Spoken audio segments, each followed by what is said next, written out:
Do I? Mic on.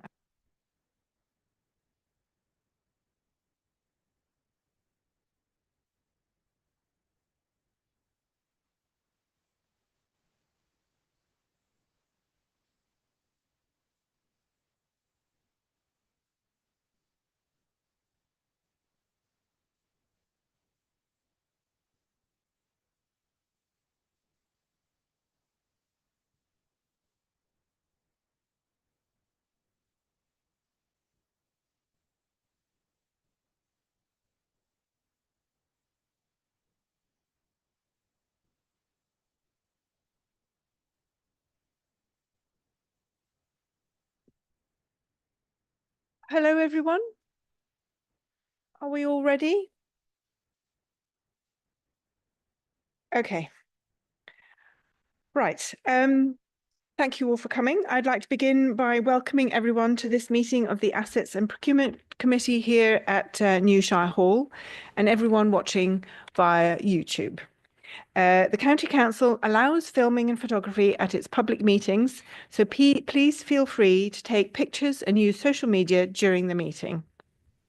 Can I ask, though, that everyone present turns their mobile phones off or to silent or vibrate whilst the meeting takes place. Please be aware that this meeting is being live streamed and that a recording of the meeting will be available to view on the County Council's website. There is no fire alarm test scheduled for today, so if the alarm sounds, please leave by the nearest marked fire exit and assemble in the car park. The closest fire escape is through the middle doors on my left. Those ones there. Okay. The first item on the agenda is the notification of the chair and vice chair. Would the Democratic Services Officer please present this? Thank you. This is to notify the committee of the appointments of Councillor Karen Young as the chair and Councillor Rory Clark as the vice chair of the Assets and Procurement Committee by full council. Thank you. So we move on to apologies for absence and declarations of interest. Would the Democratic Services Officer report any apologies for absence? Thank you, Chair. We have apologies from Councillor Bywater with Councillor Martin substituting, Councillor Machini with Councillor Goodliff substituting, and Councillor Nessinga with Councillor Poulton substituting.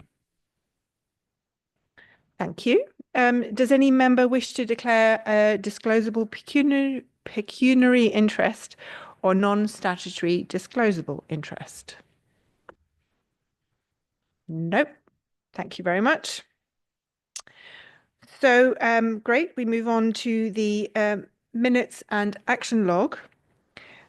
We are asked to approve the minutes of the committee meeting held on the 7th of March 2025 as an accurate record. If any committee member wants to raise a question on the accuracy of the minutes only, please let me know.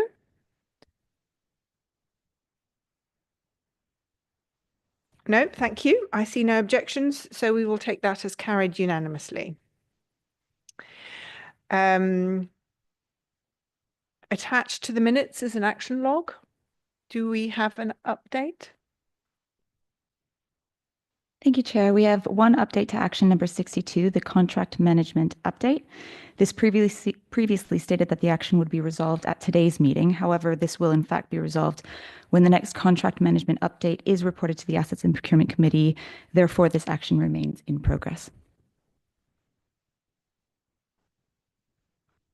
Any comments or questions for anyone? Okay.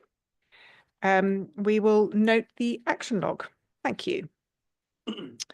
And then item 4 is public petitions and questions, and there aren't any. So we'll move on then to item 5, which is the procurement compliance report. Can I ask Claire Ellis, Head of Procurement and Commercial, to present this, which is on page 15 of your report pack. Thank you, Chair. This report provides committee with a summary of procurement compliance recorded between July 2024 and March of this year. The Council's procurement activity is regulated by the Procurement Act and then through the Constitution by the Council's contract procedure rules. It became apparent that procurement breaches were happening and there was no way of recording them, reporting them and ensuring that relevant action had been taken to mitigate breaches and prevent their recurrence. A breach process was agreed with the monitoring officer and is now incorporated in the Council's contract procedure rules. A summary of the breaches recorded during that period is reported here to this committee. Table 3.1 summarises the breaches reported. It is worth noting that whilst the breaches were reported during that period, the value of those breaches may cover several years stretching back. Section 3.5 covers commentary provided by all of the executive directors, which includes information about what action has been taken to reduce the risk of further non-compliance. There is no evidence of a recurring theme, for example, the decoupling with Peterborough, so the causes have been dealt with on an individual basis, breach by breach. Thank you. Thank you. Michael, do you have any comments to add, please? Thank you, Chair, and through you, I just wanted to make the committee aware this has been something that the committee, as well as senior officers, have been focusing in on for a number of years now, since a value for money audit opinion some years ago now. It is an area that the council takes very seriously. And is reported and monitored by both the statutory officers, that's the head of paid service, the monitoring officer and myself, as well as the corporate leadership team on a regular basis. Since the start of this financial year, the start of this calendar year, we've also introduced a financial transparency panel, which I chair, which also looks at the various reports and compliance, and a number of these were identified as a result of that extra reporting. And I can confirm also that we are looking at changes and improvements to the scheme of financial management, which we'll be taking to the Constitutional and Ethics Committee to continue to improve and make clear the roles and responsibilities of everybody alongside those contract procedure rules. Thank you, Michael. Councillor Bowden, I believe you have a question. Thank you very much indeed, Chair. Most of the members of this committee are new, particularly I'll make the exception, of course, of the previous chair of this committee.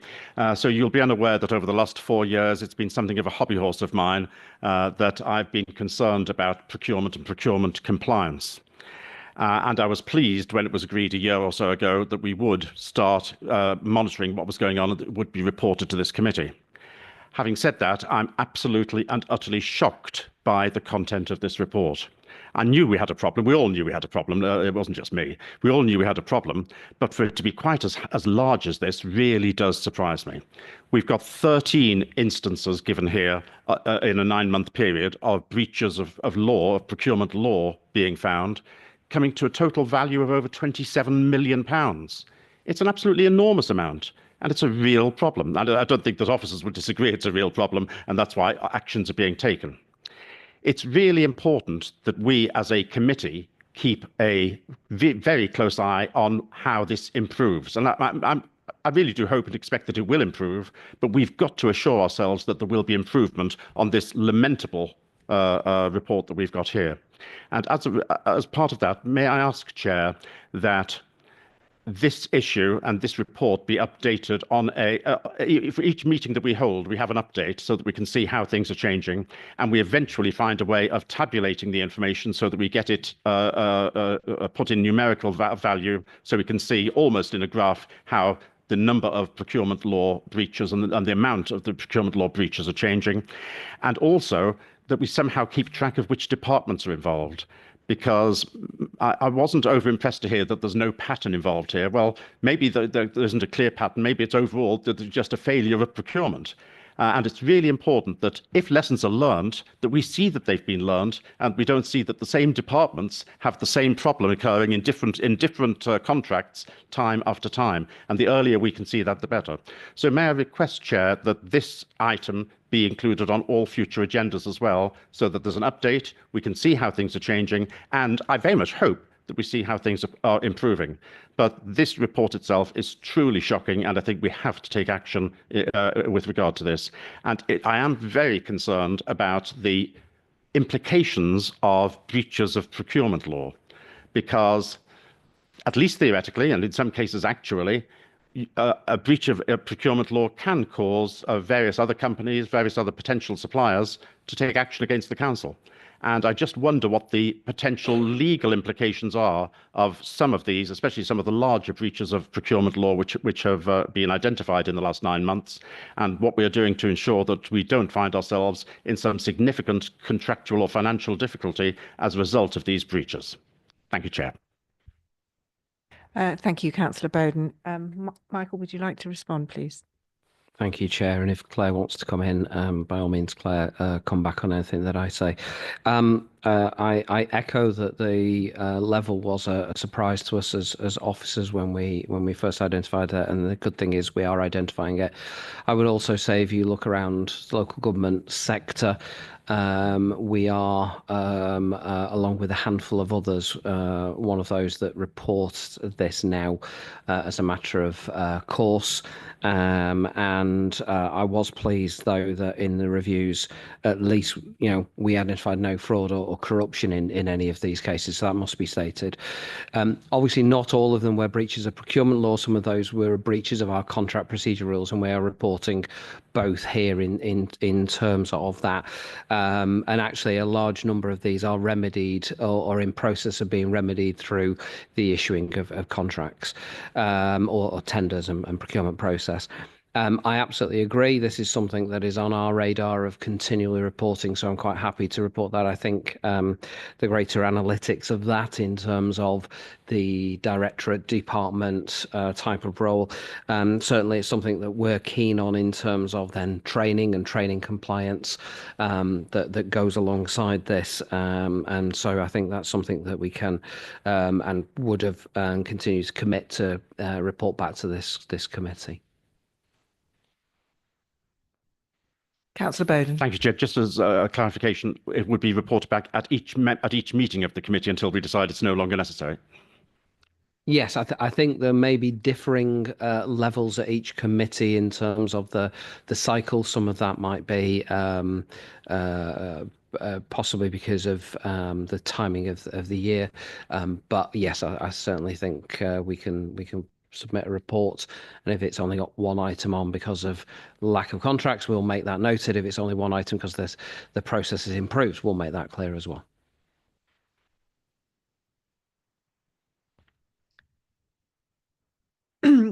Councillor Walker-Dawson. Thank you, Chair. First of all, I think this is definitely the right thing to be doing, and I think there's definitely always room for review and improvement. You mentioned, Michael, that we are one of a few local government organisations now doing this. Are we able to actually compare ourselves in terms of the metrics we have here? Not necessarily even with local government organisations, but other institutions generally from a procurement standpoint. That's my first question. Secondly, if this is something that we are keen to keep a close eye on, should it be built into the key performance indicators report as well? Yeah, thank you. And Claire, do you want to come in first and I'll come back? I can confirm that we are going to monitor formal procurement challenges through the team's KPIs and confirm that we've not had any formal procurement challenges in the last 3 years since I've been here. In terms of monitoring across councils, the breach reporting is quite different, so I can certainly have a look at that, but I'm not sure how comparable it will be, but I can look at that for future reference. Yeah.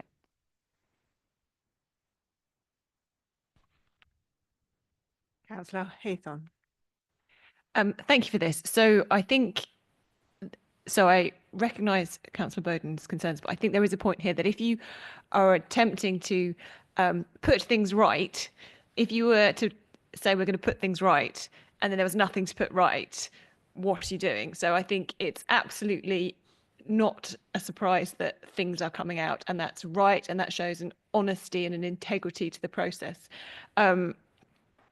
I wonder, so I mean, there are a two-digit number here, but this is out of, do we have any scale of the total number of sort of contracts we're looking at, and what size this issue is? I'd also like to know, so there are issues here raised with the education ICT service, and it is being taken back to that service. Are the committee members being made aware of this as well, so that it's not just the officers being made aware, the councillors who are scrutinising that process, are they also aware for future reference?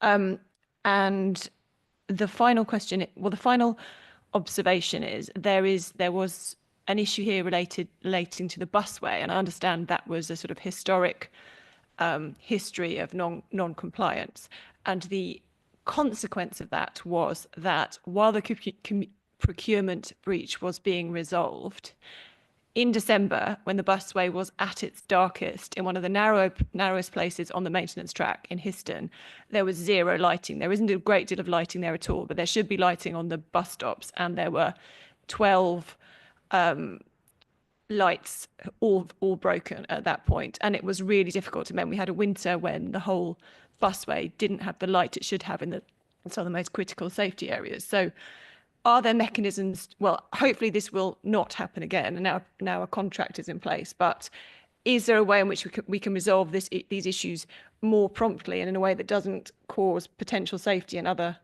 harms? Thank you.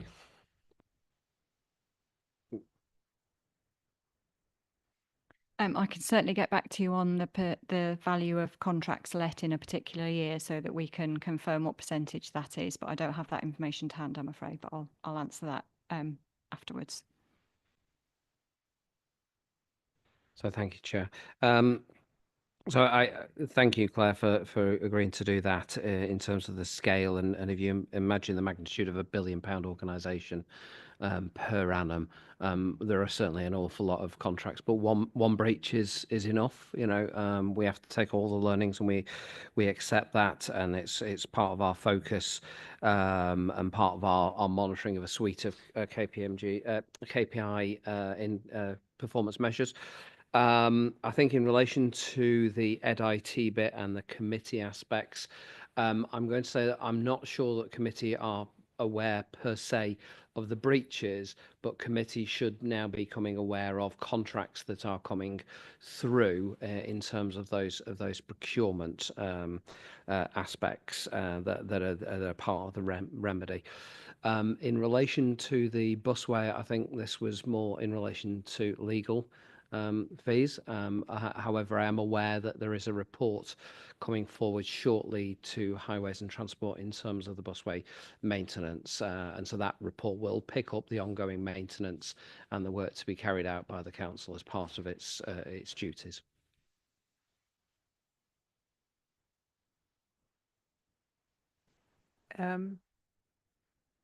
Councillor Martin. Thank you very much, Chair. Agreeing completely with Councillor Bowden on the points that he raised, and agree with Councillor Hawker-Dawson in regards to KPIs moving forward. I do think that this should be coming to this committee on a more regular basis, every meeting, until we're satisfied that there is no longer an issue within the organisation.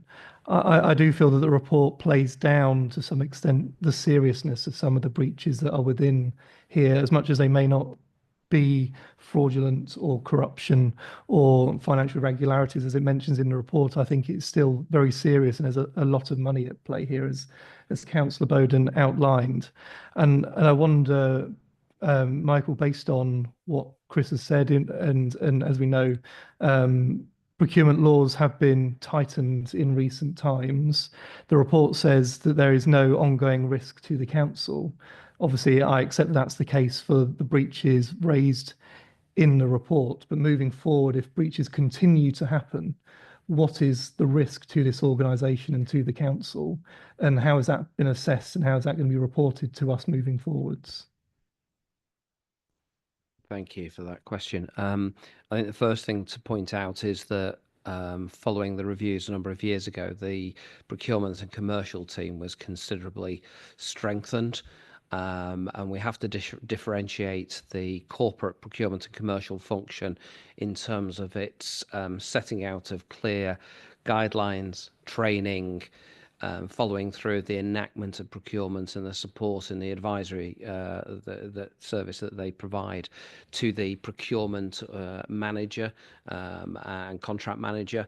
And that is also something that the team have been working on as well as part of our commercial change program. So there's an awful lot that will form part of the agenda for training that we'll cover on the last item as we progress forward. But you're absolutely right in terms of being able to measure and monitor that. We need to be clear of all the reports and the breaches. And the breaches require individual reports to be submitted to the head of procurement and commercial and then to the monitoring officer for sign-off. Part of that considers the risks, and also then there is consideration at the statutory officers of any further action that we may deem necessary, internal or external, as a result of those breaches. And again, we can report that through in part of the reporting process we've just agreed, or I think the committee is going to agree to.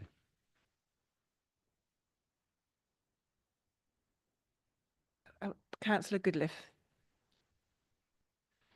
Thank you. Just to add some clarity, I don't think the EdICT came to committee, but it was brought to spokes. I believe Councillor Green, I think you had your hand up earlier. No. Councillor Bowden. Thank you, Chair. I think this has been a very useful debate to have. I particularly welcome the honesty that Michael has shown in saying that officers were surprised by the scale of these failures. And I must admit, despite banging on about it for the last 4 years, I'm surprised by the scale of it as well. And I'm pleased that action has been taken by officers before this meeting to start to rectify the position, and that's really helpful. It used to be the case that we had a joint back office arrangement, for want of a better word, with Northamptonshire, as then was, and Milton Keynes. And one of the things that we did jointly with them was procurement. And I was chairman of that for a year, and we had a really good procurement team.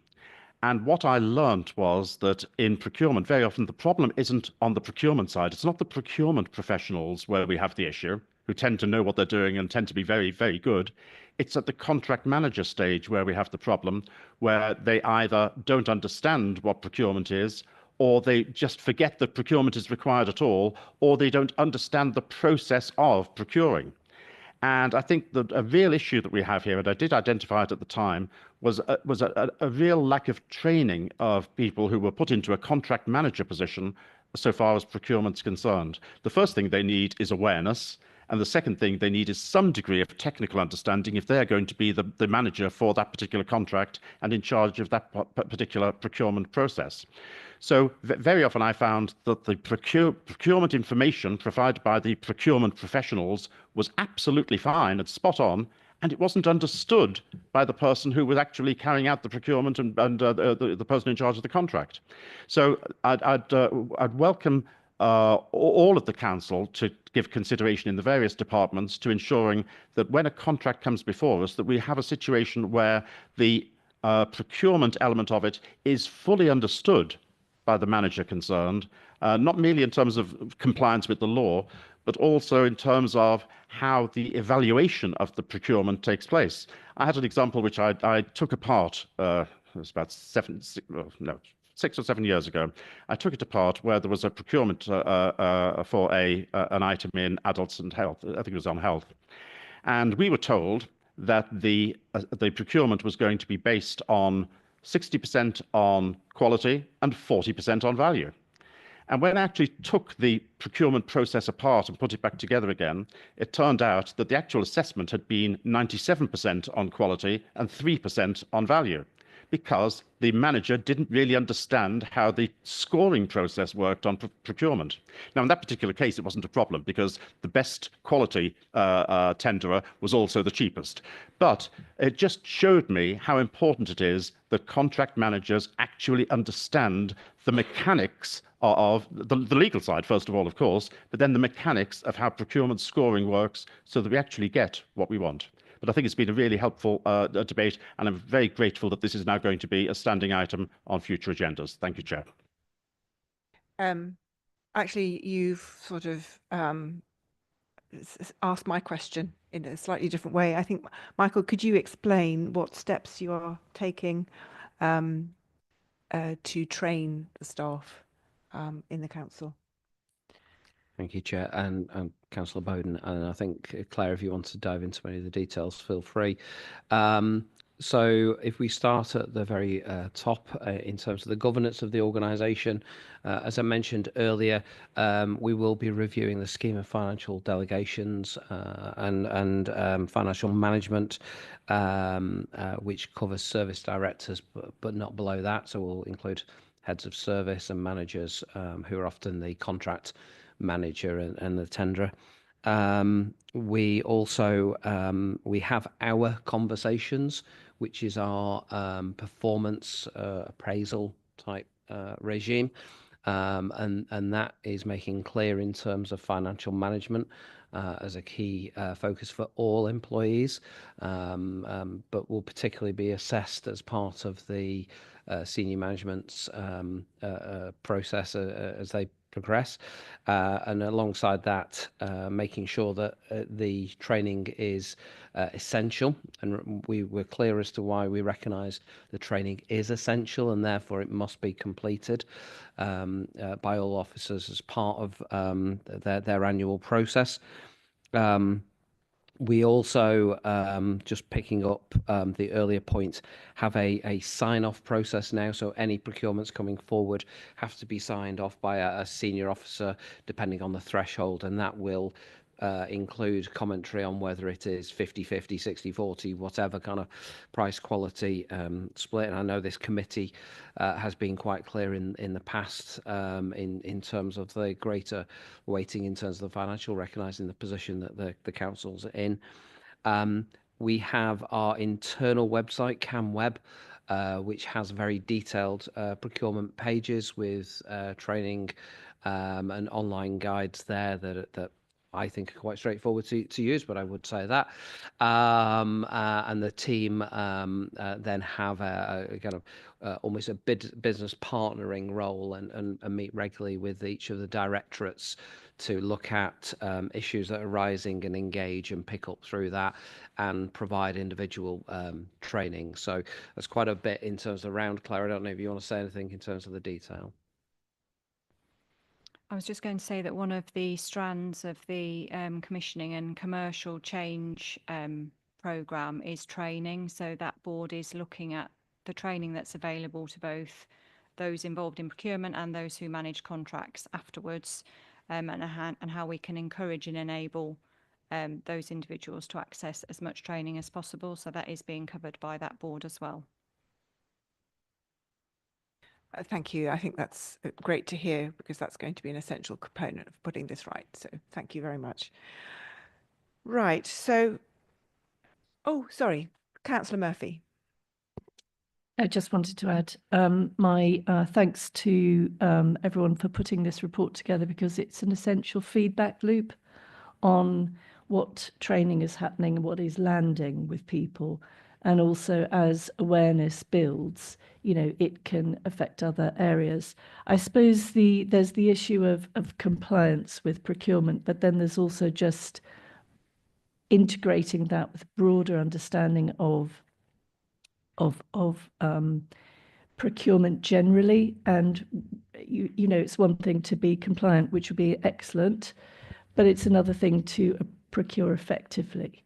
So could we have a bit more information about, for example, there are many big contracts coming up for renegotiation, and I presume it's the remit of this committee to oversee some of that process. So I just wonder what is being done with that broader awareness of recommissioning, for example, recommissioning with health, recommissioning or recontracting with other outsourced services, for example.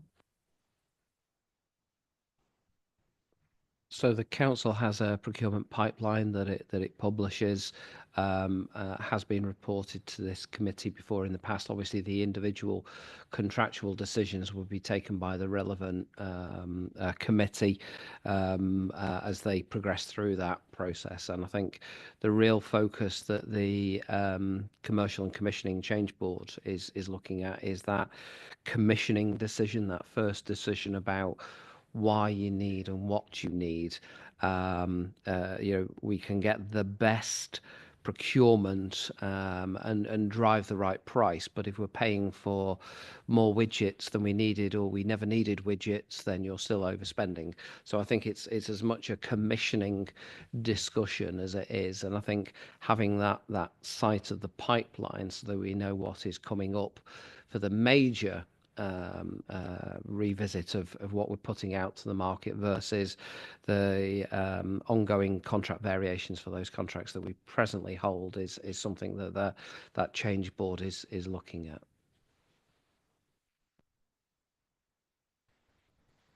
Anyone else? Okay, so the Assets and Procurement Committee is recommended to note the content of this report. Yep, so I will take that as carried unanimously. Thank you, everyone. So we move on to the Corporate Performance Report, item 6. Can I ask Michael Hudson, Executive Director of Finance and Resources, to present this report, which is on page 25.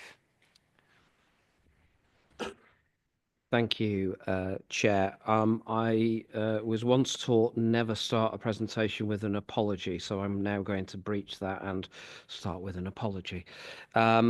The appendix, which is attached with the papers, is the wrong paper, so I've asked for the right version to be circulated. So I believe that you have hard copies of that, so I will pause on and a bit longer reflection on that in a second. It doesn't change any of the commentary, though, that is in the main report. So the main report, section or paragraph 3.2, has a commentary. That commentary is right in terms of the latest position. Just a bit of context in this. The Asset and Procurement Committee was separated from what was the Strategy and Resources Committee a couple of years ago. And therefore, there was a suite of indicators that were looking at the strategic framework, which carried over into this committee. They are what is appended in that sense. This committee also then, as it evolved, wanted to know more information about the property services and in particular our building safety. And that is why you see in the body of the report a number of indicators related to the water and fire, for example, condition of our or surveys of our buildings. They are very much input and output measures. They are not in one sense telling us therefore the outcome of that and the risk or associated risk. That is something that we have been working on. We have inherited this service from the former local government shared services arrangement that was mentioned earlier. It was similar so for property, and a number of contracts have now been having come through this committee, being retendered and appointed. We are developing and have now a suite of indicators which give us more context around our building risk, which we will bring to future committees. But as this is the outturn of the year, you will see those indicators there, and predominantly they are green or they are amber because we couldn't get into a small number of buildings. So that is those indicators. Just in terms of the indicators in the appendix, in one sense, I'm a little disappointed we didn't get the right report loaded because a number of the indicators has improved.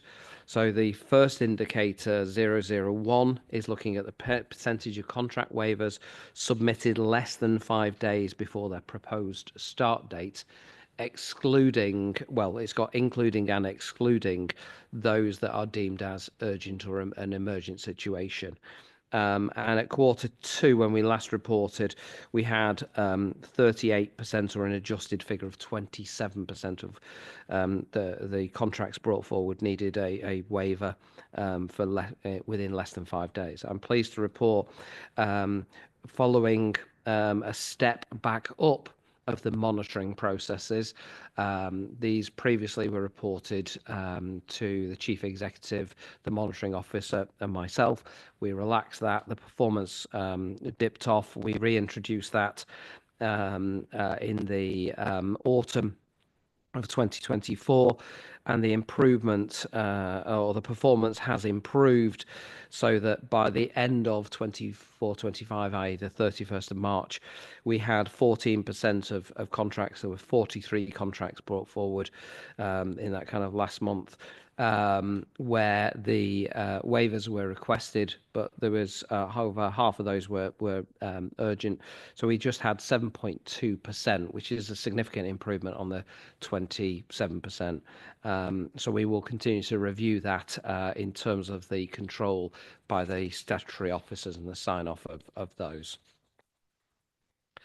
The second indicator is the 02 rent per acre obtained from agricultural estate. This is a difficult indicator. We have had discussions in the past at this committee, and I don't think we have yet bottomed this out. We have a DEFRA benchmark in terms of the rent per acre. If you can imagine, the DEFRA benchmark is national.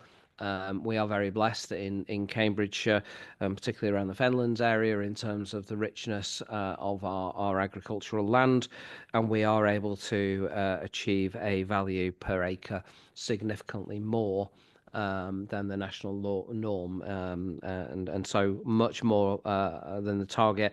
And actually, we've seen an increase from £155 last year per acre to £202 per acre because of a number of farm relets that happened as a result. So we continue to review this indicator as to whether it's a valuable indicator, and we'll continue to report. And I believe the Working Farms Group is one of the items on the last item on the agenda, and I think that group has also in the past suggested to look at that. Indicator 3 is the commercial income. And I will start by saying that the renewable energy investment has improved significantly. This is particularly in relation to our solar farm, Triangle Solar Farm, where the returns reported in your pack were gross return of 14.7 is now nearly 16%. And a 9% net is now a 10% net. So there is improvements in those. There is slight reduction in our property investment estate and our collective investment funds. Our property investment estate will be touched on in the session that Chris Ramsbottom, our Service Director for Property, is running after this session.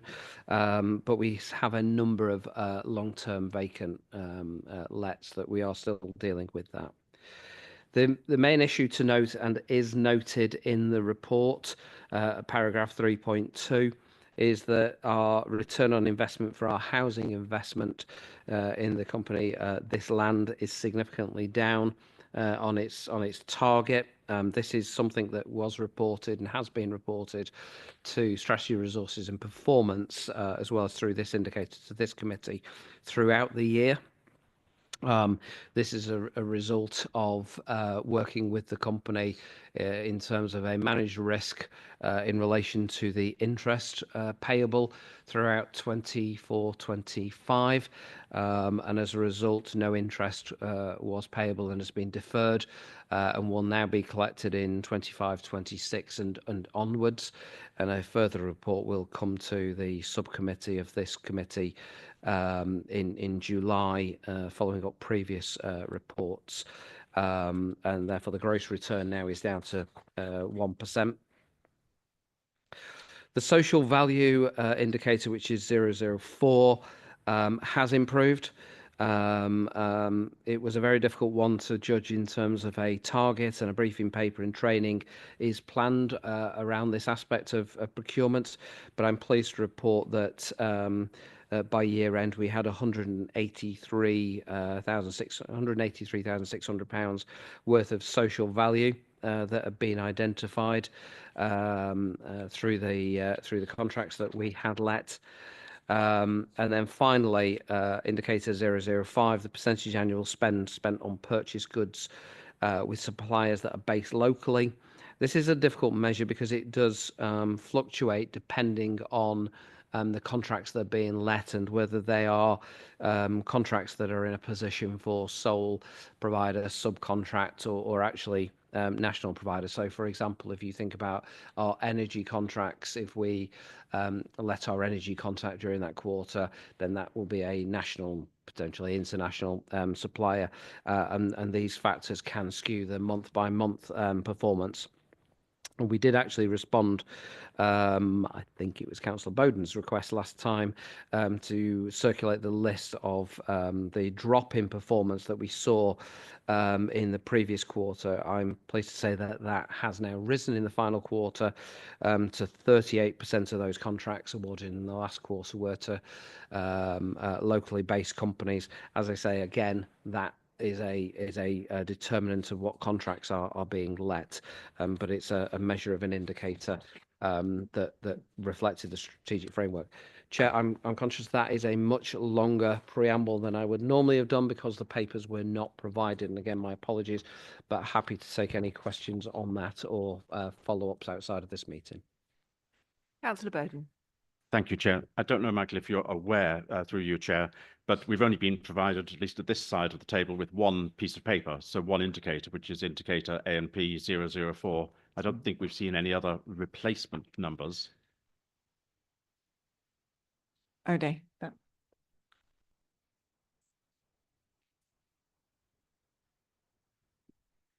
That was the update. Everything else that was provided in the agenda pack is accurate. It's simply that page that needed updating. Oh, that's excellent. Thank you very much indeed.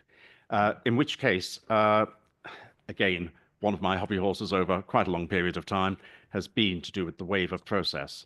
Now, it's an unfortunate fact of life that whilst we do have contract procedure rules, you have to have waivers. Sometimes it's because a requirement changes at very short notice. Sometimes it's because a contractor pulls out at very short notice as well, and you're forced to not break the rules, but you're forced to go down an alternative route from what we have in our contract procedure rules. That's just unavoidable.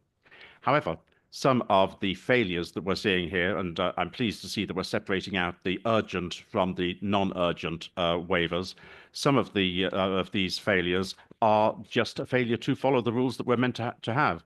And if a waiver is put in too late, then we are unable to ensure that our procurement processes are able to be fulfilled properly. Sometimes, of course, these waivers are actually put in retrospectively, which is even worse. Now, the numbers are running at about 3 a week, which is not good. But I don't know whether that means £700 a week or £70,000 a week. And I do know, and in fact, it's even in the table here, that one of the reasons for setting this up was to ensure that management was able to see the value of contracts where waivers were being requested far too late or even retrospectively. And that's an important management tool to have, but it's not being reported to us. And I think it would be really helpful if we knew, on average, are we talking about £700 a week here, or are we talking about £70,000 a week here? I'm pretty confident it's somewhere in between the two, but I don't know, and we should know what it is, because the value is really important just as much as the number of occurrences are. So I just wonder if in future iterations of this, we can be given some indication of how the value of non-compliant, non-urgent waivers, how that value has changed from the past and how it's changing in the future. Thank you. Michael? Thank you, Chair. Absolutely, I can confirm that we will provide that, and right after this meeting as well, because I think it is quite a low value, and Councillor Bowden makes a good point, and it was in the tens of thousands, but the low tens of thousands when I last saw the kind of average value for the last quarter, because I do get that information. I'm also going to ask Democratic Services that we circulate all of the pack, because I am looking at a screen version that is different to the version that I've got for Q4. So, for example, on page 35, it talks in the end column of Q2, 38%, 27%, which I also am looking at on my sheet. But I also have Q3 and Q4 as well. So. Sorry, just to say this was also circulated this morning in its entirety, so it should be in your emails as well. I'd like to apologise for that. We'll do better. No, fully understood, Chair. Thank you. But Michael, through you again, Chair, Michael made a comment there which I just need some clarification on. Michael said that he's looking at waivers in the tens of thousands. Could Michael just explain tens of thousands per waiver, tens of thousands per week, tens of thousands per annum? Average of tens of thousands per, I think I want to say 14, but don't quote me on that. I will get you the actual definitive figures. The average of those waivers that we're looking at each month. So the value could be £700 and £25,000 and so on. So it is of a significantly lower value than Councillor Bowden and other councillors that were on this committee would have seen when we first started reporting this. It is significantly lower value, but I will get that information to all committee members. Councillor Morgan. Thank you, Chair. I had one question linked to Councillor Bowden's discussion. In fact, I was going to ask that question, but we talked about identifying patterns of incorrect tendering in the last agenda item, noting that these actually seem to be quite small amounts of money overall which are being waived. Do we have any idea on patterns in these items and whether there's anything that can be easily rectified? Yeah, and I think it's a good point in reflection of the training and the focus that we've put in over the number of years. Our scheme of delegation enables this, or requires the sign off of the various levels of tenders to be signed off, including by this committee or by chief executive or myself or down to management level. And so extensive training has gone on for service directors, heads of service and managers. But it could be that we've got managers who've come from other organisations who are new and have different policies and procedures. It could be people who've been shown how to do it by somebody who's left and they were doing it wrong. Multitude of factors. So we do collate and look at the service areas that are persistent offenders, if I can use that phrase, and target that in terms of the discussions with the directorates. And I think that's one of the things that we've seen in terms of the drop in terms of this level. But the team are also looking at what was the cause of the lateness, and again trying to strengthen that procurement pipeline so that people are not caught unawares. You know, a lot of our contracts are geared towards the 1st of October and the 1st of April. It's no surprise, just like Christmas happens on the 25th of December every year. So there's a big focus in terms of pushing the directorates to make sure that they're aware of what contracts they've got, when they start, when they finish, and that will continue. I think in possibly the training, and Tom Kelly is at back, our service director for finance and procurement, we will pick up maybe some of the legacy where we were in terms of reporting, including value, because there has been significant change. But I appreciate if you're looking at this today, that still is not perfect, and it will never be perfect, but it has improved.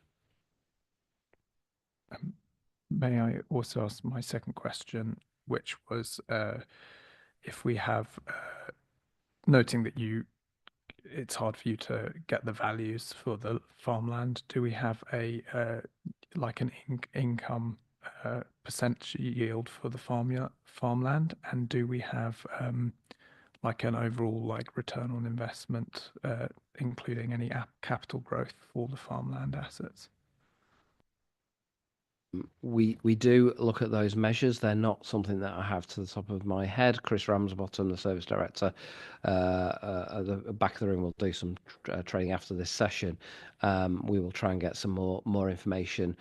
We will then plan to do a deeper dive in terms of rural estate. So I'll make sure that it is mentioned at that session. Anyone else? Councillor Haythorne. I'm sort of getting there with my question, sorry. So Concerto looks at safety and compliance, is that correct? And the Kia contract was to provide maintenance for the county's assets ongoing, so we avoid emergency repairs, is that correct? So I think that was a decision that we made. So we made a decision to invest in a more comprehensive approach of managing the county council's assets and avoid emergency repairs. And the question I'm getting to is, I guess I don't feel that that's reflected here, and it'd be really interesting to consider whether a way in which that shift from reactive crisis management approach to an ongoing repair can be looked at and reviewed, so that I guess that we build the case for, so that we identify whether you do actually save money in not having lots of crisis situations, but ongoingly managing stuff. And also for future decisions, it always feels like the maintain as you go along approach is the best approach. But when money gets tight, that's the thing you cut, because you can cut it for a bit and no one notices, and then you have a crisis. And so I just wonder if there's any way in which we could consider looking at that within the KPIs. Short answer is yes. Councillors will now have realised I don't give the short answer. Just to refresh, this committee approved both the procurement, what ended up being the Concerto system, the property asset database that we didn't have prior. When this service was transferred back to Cambridgeshire, we had a system, but it was nowhere near as developed as Concerto is. So that gives us the data. Sitting behind that then is greater building survey information, and then the contract for the repair and maintenance, which was awarded to Kia's, also came through this committee as stated. And we now have, because we're now into 8 months of running that contract, I think it is, we've got significant data and performance measures that we are now reporting, and it's on that suite that we intend to bring in the autumn revised performance indicators to this committee, and we'll be picking up all the points that Councillor Hathorne just mentioned. Thank you. That was going to be the answer was going to be one of my questions as well. So anyone else? Okay, so I think we are asked to note the performance and information and actions arising. I see no objections, so we'll take that as carried unanimously. Thank you. So we'll move on now to agenda item 7, which is the agenda plan, the training plan and appointments. Would the Democratic Services Officer update us, please, on any changes to the published report? Thank you. There are no updates to report on the agenda plan nor the training plan. There is an update to Appendix 3, which was published yesterday, providing nominations for representatives on the outside bodies. Has everyone got those? Yeah, okay. Right, so the next item is the need to appoint a chair and a vice chair to the shareholder subcommittee. Do I have any nominations for the chair? Councillor Councillor Clark. Can I nominate Councillor Young for the chair? Any seconders? Two. Councillor Haythorne, thank you. Are there any other nominations? No. So I think that's carried. Thank you. Moving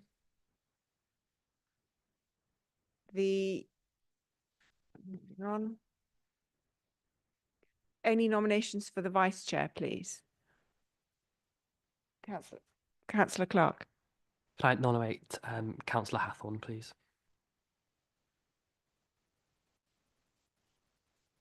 Seconders? Thank you, Councillor Murphy. Are there any other nominations? No? Okay, so we'll take that as carried as well. Thank you very much. Any comments on either the agenda plan or the training plan?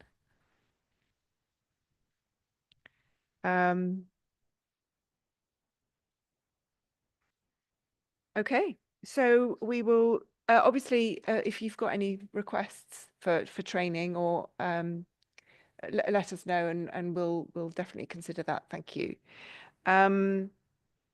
I see no objections to either the agenda plan, the training plan, the appointments to outside bodies, or the appointments to internal bodies. So we'll take that as carried as well. That is the final item on the agenda. Our next meeting is on the 16th of September at 10 a.m. I declare this meeting closed. Thank you, everyone.